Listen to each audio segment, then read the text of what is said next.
Hey, it's Ken, Whole30 challenge, day 30. So I made it through the first 30 days. Exciting as that might be, it's not really that exciting at this point. As per the new format, I'll start with this Darwin Award. So, a man was found lying face down, covered in mud and blood, the apparent victim of a street crime in Delhi. It was not until a post-mortem examination was conducted that UN police were able to reconstruct his last moments, based on an unusual discovery in his pants. This up-and-coming young man decided it was cool to shove his weapons, two long knives, down the waistbands of his trousers, unsheathed. The hapless fellow jumped over a small fence and landed in a large puddle of mud. He slipped, which sent the blade of his trouser knife into his leg, severing his femoral artery. This has the same effect of cutting the bottom of a paper cup filled with water.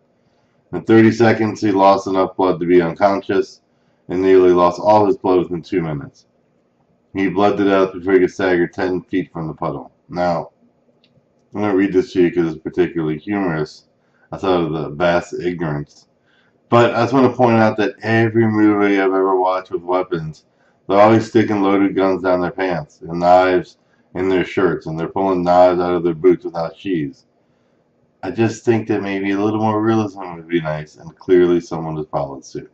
So while he is dead, we should be proud of this man for showing us what really happens if you stick loaded weapons inside of your trousers. Uh, as for me, today was another day, nothing big as far as exercise. Still doing my slow walks. Uh, ate my last of my own prepared meals today. Found this cabbage dish that's basically rolled cabbage rolled around. I use sausage and chicken, and that has a bunch of vegetables, so it had carrots and onions and all kinds of things in it. Tomatoes. And it was actually a really good dish. Got my pre-made paleo today. We'll see. It wasn't what I expected. The dishes are interesting. Just sort of have to see how they work out. I'll let you know tomorrow's day one. Starts with some kind of turkey skillet, and then lunch is, I think I'm going to say turkey again, and then dinner is buffalo chicken, and there's sides with those vegetables. So we'll see. The portions seem really small, but that's sort of the point. Uh, as for the rant of the day, I don't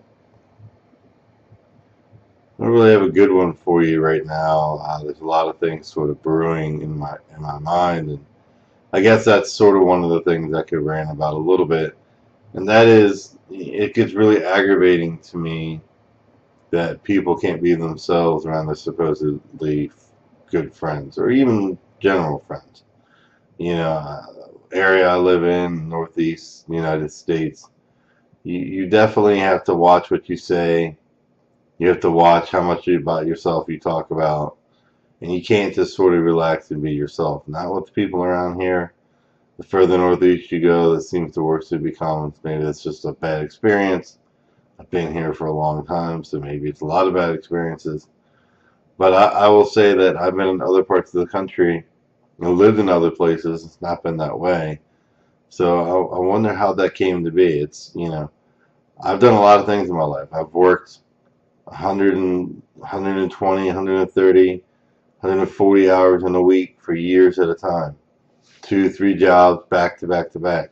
Look, there's 168 hours in a week. I knew this because I would try to get no more than 2 hours of sleep a day. I had a cot in a laboratory. I mean, I was that guy who worked tons of jobs. As such, and being someone who would take any job he was hands on, I've done a lot of things. Not to say that I'm more interesting or more knowledgeable or more worldly. I'm definitely not. In fact, I'm completely ignorant of politics. Very, very much ignorant in the world's scope, although I try. But I've done a lot of things. Can't share those experiences around here. Every time I do, people look, oh, you're just bragging about this. Oh, you think you're so good. I'm like, yes, laying asphalt makes me better than you. Yes, digging pools when I was younger makes me a better person than you. And oh, yes, Working in tobacco fields clearly makes me a superior life form. But they don't care. They try to fit you in their little bubble. They try to force you in their little confined space, and don't dare break out of it. And don't dare talk about yourself too much. And don't have an opinion on things you're not supposed to have an opinion on. And smile and nod when someone's being a dumbass and tell them they're great. And, that's not me. I'm the complete opposite. I'm telling you. That's not how I roll. This is garbage to me. I'm going to call you out on it. And if you have a problem with that, we can talk it out. But people like around here aren't this way. You can't be genuine or real with people who are being fake all the time.